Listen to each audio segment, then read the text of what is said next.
Olá a todos, sejam bem-vindos ao canal, eu sou Hélio Silva e devido a alguns imprevistos que ocorreram, eu acabei não conseguindo trazer vídeo para o canal nesses últimos dias e nesse intervalo de tempo o Flutterflow acabou lançando algumas atualizações.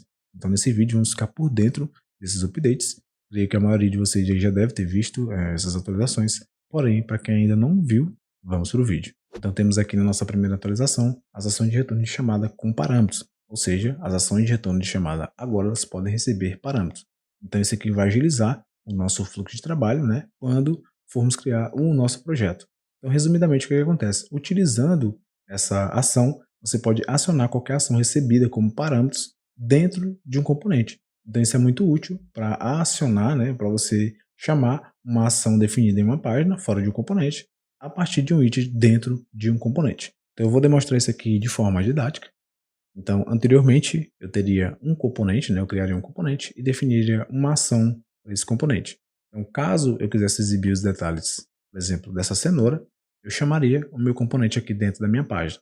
Agora, caso eu quisesse exibir os detalhes da maçã e eu quisesse reutilizar esse componente, eu até poderia. Porém, ele iria exibir os mesmos detalhes que ele exibiu aqui para a cenoura. Então, o que acontece? Eu teria que criar um componente também para maçã, né, para exibir os detalhes da maçã.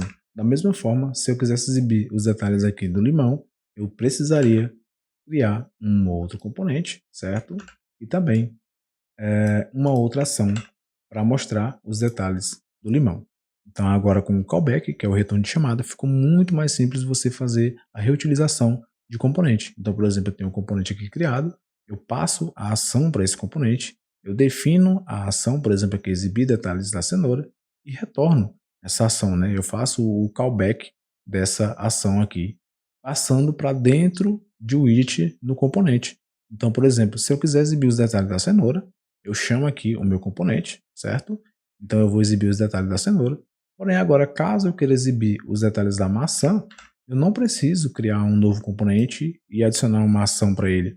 Eu apenas pego esse componente, né? Eu estou reutilizando esse componente e o que é que eu vou fazer? Eu vou apenas alterar a ação. Ou seja, agora não vai ser mais exibir detalhes da cenoura. Agora eu vou alterar exibir detalhes da maçã. Então ficou muito mais simples você reutilizar os componentes. Da mesma forma, se eu quiser exibir os detalhes aqui do limão, eu posso reutilizar o componente, porém eu só preciso mudar a ação lá do meu callback, do meu retorno de chamada, certo? Então aqui eu posso vir exibir detalhes limão.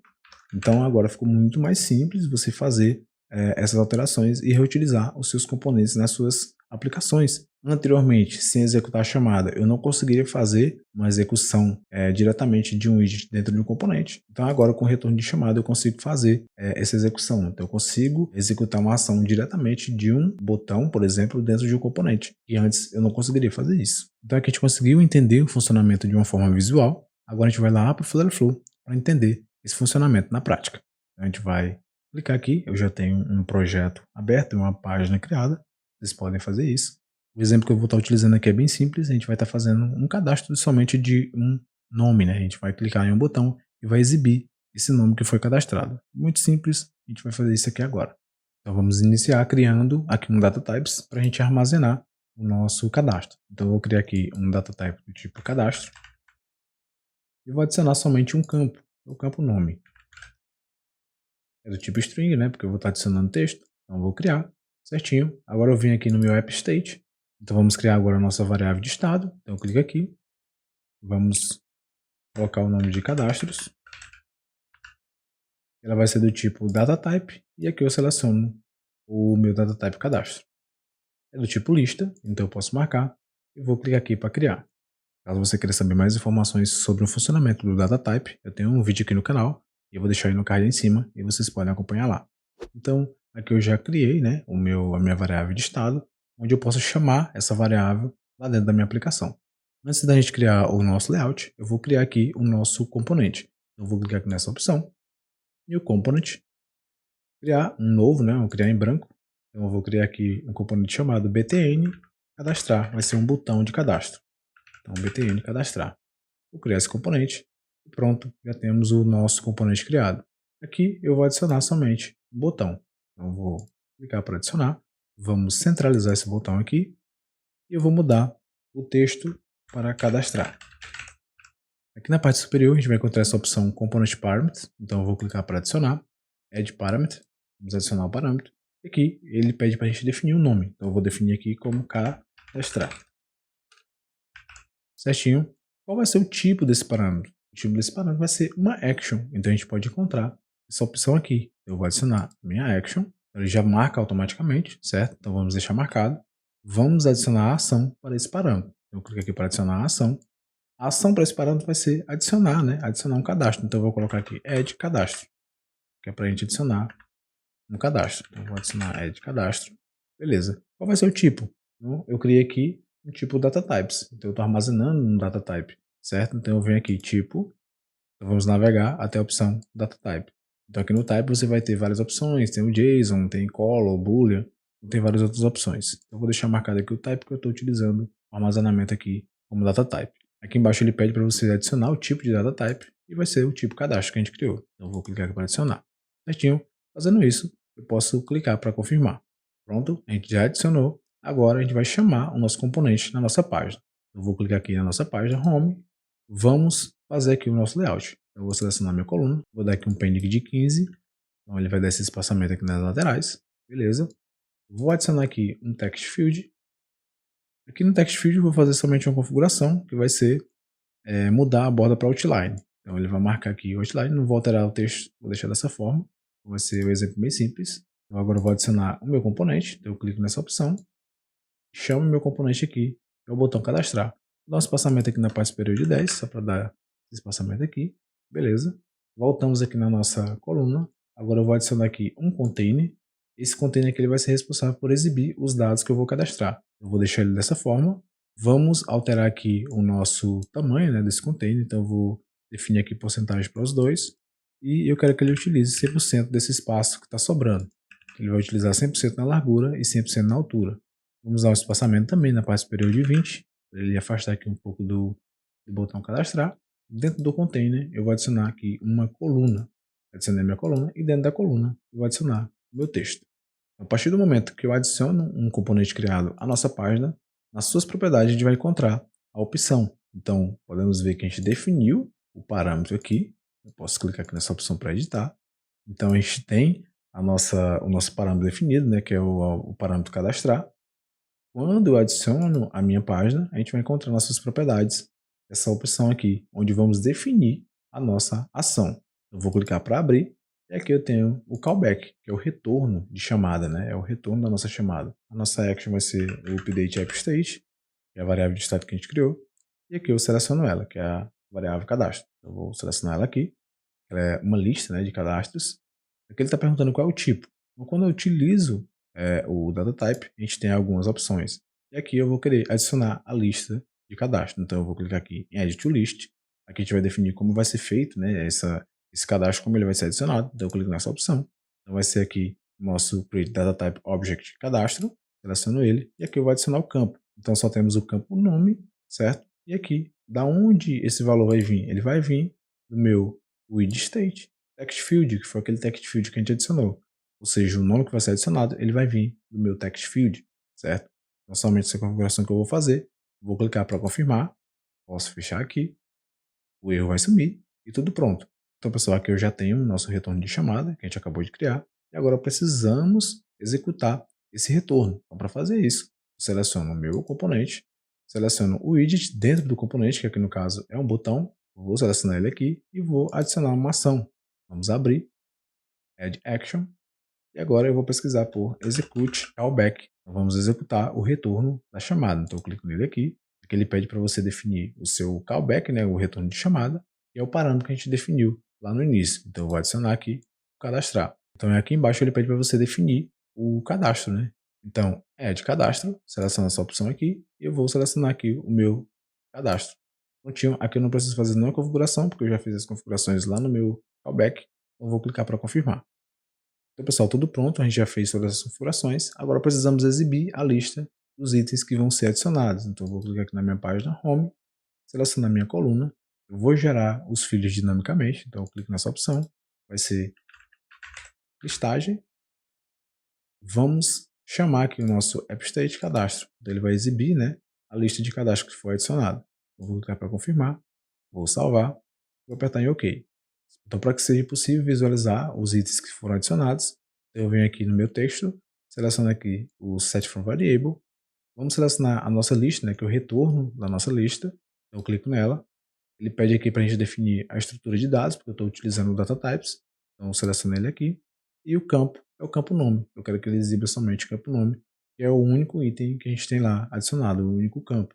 Então eu vou confirmar, e agora a gente pode executar. Aqui a nossa aplicação já fez o carregamento. Vou só mudar aqui, diminuir o tamanho desse container. Então vou selecionar meu container aqui. Coloquei para utilizar todo o espaço disponível. Então vou selecionar pixel. Vou definir aqui 450. Aqui fica bom. Vou colocar 400. Não é muita informação que eu vou adicionar. Então, terminando, eu vou dar aqui um instante reload, fazer o pré-carregamento novamente. A gente pode observar que a nossa lista não tem nenhum dado, pois a gente não inseriu nenhuma informação, né? Então, por exemplo, se eu colocar aqui Flutterflow, vou clicar para cadastrar, ele vai exibir esse item adicionado. Então, vou colocar novamente aqui Flutterflow Brasil cadastrar. Então podemos ver que ele está adicionando qualquer valor que eu adicionar aqui dentro e clicar, ele vai adicionar na minha lista. Então funcionando perfeitamente, tudo dentro do parâmetro definido aqui no nosso componente. Então a gente definiu uma ação, né, um parâmetro com uma ação para o componente e retornamos toda essa ação para dentro desse botão dentro de um componente. Então eu vou encerrar essa sessão, vou finalizar. Então, como eu falei para vocês no início do vídeo, existe uma série de benefícios utilizando aqui essa retorno de chamada, né? Porque agora eu consigo reutilizar os componentes de uma forma muito mais simples. Então, por exemplo, eu vou duplicar essa minha página. Então, eu vou alterar aqui para que ela seja exibida, né? Então, eu vou colocar aqui com home copy. Então, agora eu quero, além de cadastrar um item, né, na minha lista, eu quero que ele exiba uma mensagem que o item foi cadastrado. Então, eu vou utilizar o mesmo componente, vocês podem observar aqui, eu criei uma cópia, estou utilizando o mesmo componente. Agora, eu vou mudar somente a minha ação de retorno. Então, eu vou clicar aqui, temos aqui o nosso callback, né, que é a chamada de retorno. E agora eu vou adicionar uma ação chamada show snack bar, para ele exibir uma mensagem. Então, eu vou selecionar ele aqui. E agora, quando eu adicionar a minha lista, ele vai exibir essa mensagem. Então, eu vou colocar aqui, item cadastrado. Tudo certinho. Vou fechar. E vou executar novamente a minha aplicação. Então, nossa aplicação já fez o carregamento. Vamos novamente inserir alguns dados. Então, eu vou colocar aqui Flutterflow.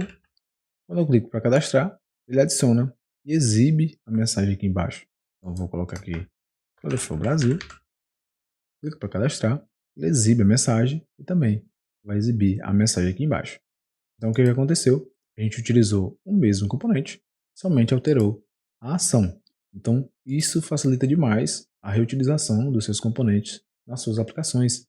Então no exemplo que a gente passou aqui, a gente conseguiu entender um pouco do funcionamento desses retornos de chamados com parâmetros. O próximo recurso inserido foram as melhorias feitas no Data Table. Para quem não sabe, o Data Table ele é utilizado para exibir dados em formato de tabela, organizando as informações em linhas e colunas. Então, nos últimos meses, o Flutterflow trabalhou arduamente, né, e trouxe aí praticamente um novo widget, trazendo também muitos novos recursos. Entre eles, a classificação de coluna para uma melhor organização, a seleção de alternância, ficou mais fácil, né, você fazer essa inserção, e também a paginação personalizável. A gente pode conseguir fazer essa navegação entre páginas na sua tabela. A gente vai conhecer mais detalhes aqui dessas melhorias lá dentro do Flutterflow para a gente entender na prática. Então, já estamos aqui dentro do Flutterflow, já criei uma nova página. Então eu vou selecionar minha coluna, eu vou adicionar um container. Eu gosto de inserir um container. Vou definir aqui para ele utilizar. Eu vou marcar aqui o Expansel Flexible. E vou pedir para ele utilizar todo o espaço que tem disponível aqui, tanto na largura como na altura. Dentro do container eu vou jogar aqui o meu Data Table. Vou selecionar ele, pronto. Já temos aqui o nosso Data Table inserido.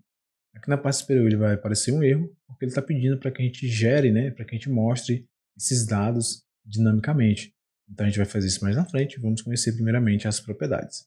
Então com a nossa tabela selecionada, aqui na lateral tem as propriedades padrão de todos os widgets. Então aqui embaixo tem as suas propriedades principais. Então aqui vamos ter o número de colunas. você pode definir, por padrão em 3, e aqui você pode também definir dinamicamente. Aqui embaixo temos o número de linha, certo? Ele marca aqui como opcional porque como vai ser gerado, então ele vai depender do tipo de dado que você está recebendo. Você pode deixar padrão. Aqui embaixo temos o número de linhas a ser exibidos, o padrão é 4, a gente pode ver aqui, mas você pode aumentar essa quantidade. Por exemplo, se eu colocar aqui 10, ele vai mudar aqui e vai exibir 10 linhas iniciais. Eu vou deixar aqui um padrão de 5, o padrão é 4, mas eu vou deixar 5, beleza? Então aqui embaixo temos a paginação ativada, então se eu desativar os elementos aqui, eles vão sumir, os elementos de navegação. Aqui temos a opção de deixar marcado o Selectable, né, que é para deixar essas caixas selecionáveis. Eu posso deixar ativado, eu vou desmarcar também. Aqui embaixo temos a opção de ocultar os elementos da página. Então, mesmo ativada aqui a paginação, se eu clicar, ele oculta esses elementos. E por último, eu tenho essa opção e quando eu clico nela, ele ativa os botões. Então aqui eu posso navegar para a primeira página e para a última página. Eu consigo fazer isso ativando essa opção. Descendo aqui, vamos ter as propriedades de layout, então eu consigo definir a largura e a altura da tabela, a largura mínima, consigo definir também a altura do cabeçalho da linha, por exemplo, se eu colocar aqui 80, então ele aumenta aqui o cabeçalho, certo? Aqui também temos a opção de alterar a altura das células dos dados, que são essas aqui. Aqui embaixo também temos como definir o espaçamento das colunas. Então, descendo aqui, temos as propriedades de estilo. Aqui você vai conseguir alterar todo o estilo da sua tabela, então posso alterar a cor, né, desses meus elementos. Então você pode alterar a cor das linhas, você pode alterar a cor do cabeçalho, certo?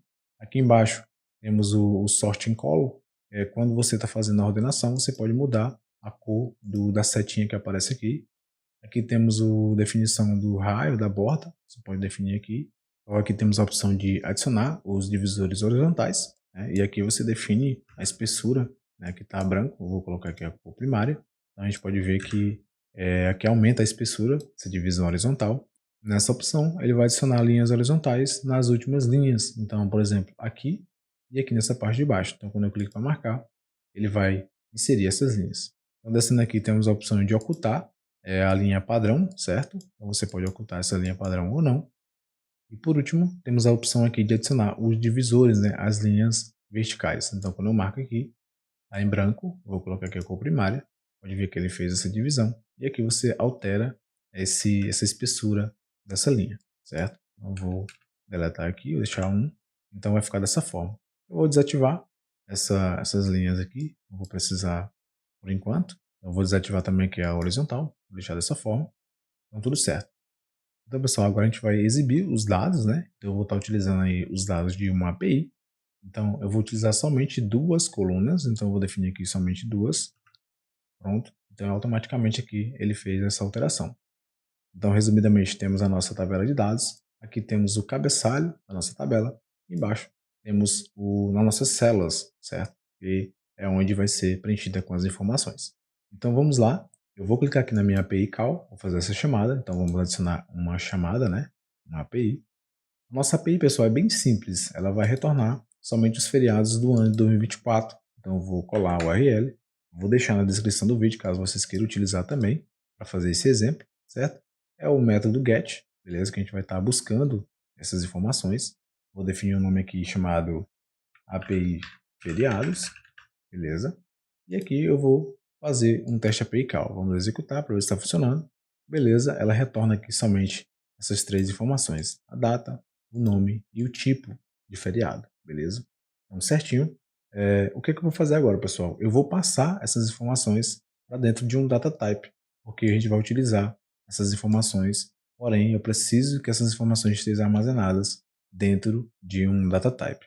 Então eu vou utilizar somente a data e o nome. Então a gente vai lá no nosso data type. Então vamos criar aqui um novo data type, vai ser feriados. Vou criar. E aqui vamos adicionar os nossos campos, certo? Então vai ser dois campos. O campo name é do tipo string, vou criar. E o campo date, que também é do tipo string. Então eu vou selecionar e vou criar. Vocês têm que prestar atenção, esse nome aqui ele tem que ser igual ao que é retornado aqui na API. Temos aqui o date, name. Então, aqui no meu data type, você precisa também adicionar o campo com o mesmo nome que é retornado.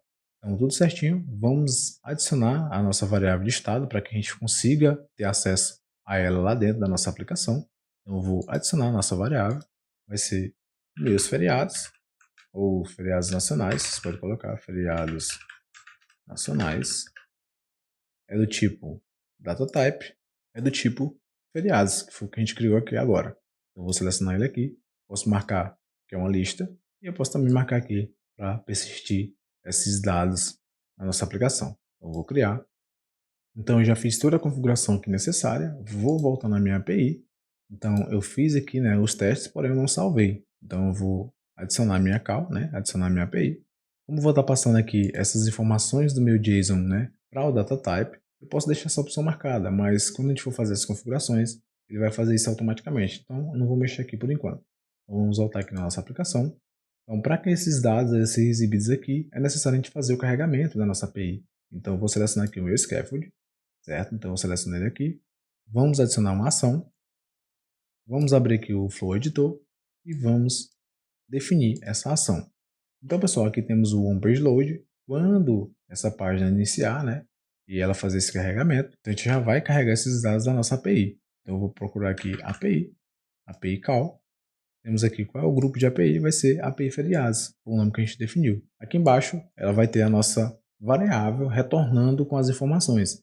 Então, beleza, aqui eu posso deletar. Então, vamos adicionar mais uma ação, add action. Aqui vai ser um update app state. Você pode fazer também com page state, com a variável de página. Eu vou selecionar. Vamos selecionar aqui nossa lista de feriados. Eu vou selecionar ele aqui. O tipo vai ser setValue. E aqui a gente vai pegar o resultado lá da nossa API. Ou seja, aqui a gente fez a chamada da API e ele armazenou esse resultado dentro dessa variável API result.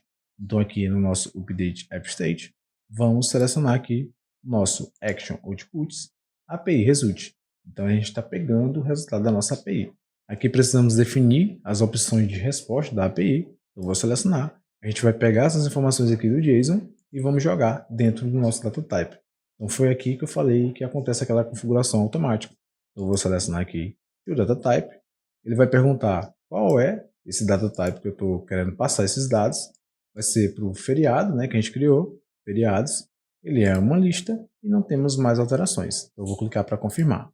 Então o que vai acontecer aqui? Quando a minha página fizer o carregamento, ela vai fazer essa chamada API, joga o resultado nessa variável e dessa variável ele vai passar lá para o meu data type. Eu posso fechar aqui. Agora precisamos exibir esses dados aqui na minha tabela, beleza? Então a gente vai fazer o seguinte, vamos selecionar o nosso data table. Aqui na parte superior a gente vai encontrar essa opção Generation Children from Variable, que é para gerar os filhos dinamicamente. Então aqui vamos definir o nome, vai ser lista de dados. Aqui no Value, vamos selecionar o nosso App State, feriados nacionais. Eu vou selecionar ele aqui, vou confirmar e vou salvar. Vocês podem observar aqui que o Data Table ele já gera dinamicamente esses dados, ele só precisa saber qual local ele vai pegar essas informações. Então aqui eu já defini. Então, para finalizar, precisamos exibir os dados que estão sendo retornados. Então vamos selecionar aqui a minha coluna 1, ou na minha célula, set from variable, lista de dados. Temos aqui a nossa estrutura, né, de dados e vamos selecionar o primeiro, que é o name, que é o primeiro campo. Vou confirmar. O próximo agora vamos exibir a data. Então set from variable, lista de dados, estrutura de dados. E agora eu vou definir aqui o campo date. Confirmo. E pronto. Aqui em cima vamos mudar, né, o nome. Então vou alterar o cabeçalho, vou colocar aqui feriado. O próximo também, vou mudar e vou colocar data desse feriado. Acho que eu vou alterar também a cor desse cabeçalho. Eu vou colocar aqui, eu acho que o laranja fica bom, fica mais destacado. Vou deixar dessa forma. Agora vamos executar para ver se está funcionando. Então, pessoal, nossa aplicação já fez o carregamento. Pode ver que ele retornou todos os dados. Eu consigo fazer aqui a navegação entre as páginas. Aqui também eu consigo navegar entre a primeira e a última página, certo? Aqui eu consigo definir a quantidade de elementos, né, de linhas que aparecem. Então eu tenho aqui 5, o padrão, e eu posso definir aqui 10 ele vai exibir 10 somente aqui nessa página. Então, quando eu clico para a próxima, ele vai exibir, porém, como são poucos dados, né, ele vai ficar só mostrando 2. A gente pode ver aqui que funciona perfeitamente, você consegue fazer também com o Firebase, com o Supabase em si, certo? E você vai conseguir, através do Data Table, fazer a ordenação, como eu falei no início, fazer também a opção de seleção, né? Você consegue também fazer a pesquisa, certo? Então, eu vou estar trazendo um vídeo mais detalhado falando somente sobre Data Table, para o vídeo não ficar muito extenso. Então, por enquanto é isso. A gente vai pular aí para a próxima atualização. Então, a próxima atualização é o novo seletor de cores que foi inserido. Então, o Flutterflow ele deu uma repaginada. Então, agora, quando você clica em um local onde pode definir uma cor, ele vai exibir, né, esse layout. Ficou bem interessante, gostei bastante. Então, aqui você consegue pesquisar alguma cor. Aqui você consegue visualizar todas as cores padrão, né, do tema. Aqui, quando você clica nessa opção, né, no conta-gotas, você vai ter a opção de definir uma cor customizada. Você consegue definir aqui arrastando esses elementos. Aqui você consegue definir a opacidade dessa cor. E aqui embaixo, quando você seleciona uma cor aqui, por exemplo, usar essa cor, quando eu clico novamente aqui no meu conta-gotas, ele vai exibir, né, as cores que foram utilizadas recentemente, né? Então funciona muito bem. Aqui você clica para usar e aqui você clica para limpar a cor, ou seja, ele não vai utilizar nenhuma cor. Então a próxima atualização aqui, agora é possível, né, você exportar projetos diretamente como módulos Flutter usando o CLI do Flutterflow. Então, para quem não sabe, o Flutterflow CLI ele é uma ferramenta de linha de código para o Flutterflow, utilizado principalmente para baixar o código do projeto, né, para o dispositivo do usuário. Então, para fazer isso é necessário você ter uma assinatura, né, então você precisa ser um assinante de algum dos planos do Flutterflow para que você consiga gerar o token, né? Então você consegue gerar esse token da API diretamente no site do Flutterflow e assim você vai conseguir utilizar. A instalação é feita através desse comando, né, que é o dashpub, certo? E a sua principal funcionalidade é a exportação do código do Flutterflow. Então eu vou estar trazendo um vídeo falando aqui sobre esse novo recurso. Então vamos para as próximas atualizações.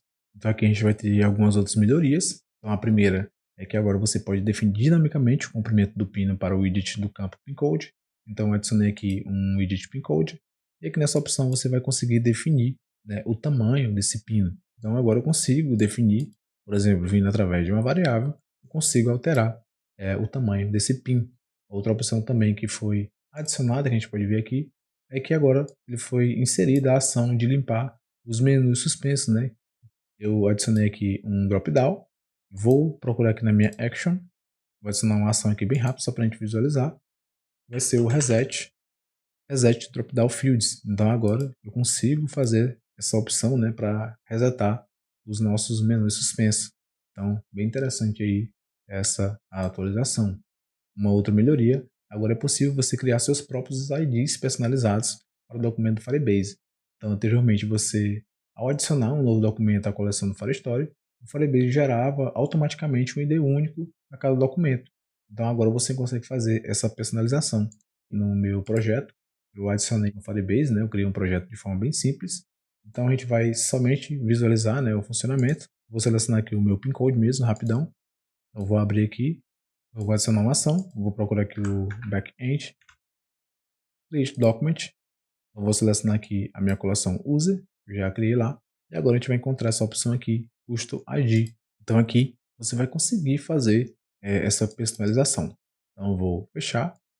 A próxima melhoria foi implementado o SDK para a plataforma de mensagem dos usuários para os admobs, né, para quem utiliza aí anúncios. Então, resumidamente, o SDK ele serve para garantir que os aplicativos que utilizam a plataforma de anúncios do Google estejam em conformidade com as regulamentações de privacidade e ofereçam aos usuários, né, um controle sobre as suas preferências de privacidade e consentimento de dados. Eu creio que essa inserção vai ser inserida lá para quem utiliza o plano Pro, né, e já faz a publicação da sua aplicação diretamente lá do Flutterflow. Eu creio que pode ser isso, né? Então vamos esperar as próximas atualizações e também alguma informação sobre essa inserção, né? Sobre essa implementação. E para finalizar, foi adicionada também uma opção para remover as permissões do Google necessária para a configuração automatizada do Firebase. Então, o que que acontece? Quando você utiliza aqui o Firebase, né, e cria um projeto, ele pede para você adicionar a sua conta Google. Então, agora, eles inseriram a opção de remover. A gente pode ver aqui através desse outro projeto. Então, aqui na parte de baixo, a gente vai ter esse link, né, disponível para que a gente possa fazer a remoção. Ou seja, caso você queira, né, criar totalmente independente, criar todo o passo a passo, você pode remover a sua conta do Google para que o Flowflow não tenha acesso a essa conta, onde ele faz essa criação automática. Então esses foram os recursos que foram inseridos nessa atualização, eu gostei bastante, eu tenho certeza que vai melhorar o fluxo de trabalho, certo? Aqui na parte de baixo, a gente tem aqui os novos recursos no qual a equipe está trabalhando. Então temos aqui o Flowflow para Windows, como a gente já tinha falado, né? Temos também aqui a capacidade de filtrar endpoints no grupo de APIs e entre outras melhorias que com certeza vai estar vindo aí nessas próximas atualizações. Então, espero que vocês tenham gostado desse vídeo. Deixe seu like, deixe o seu comentário aí caso você esteja precisando de alguma ajuda, né? Se precisando de algum vídeo explicando sobre algum assunto, né? Se inscreva no canal e até a próxima.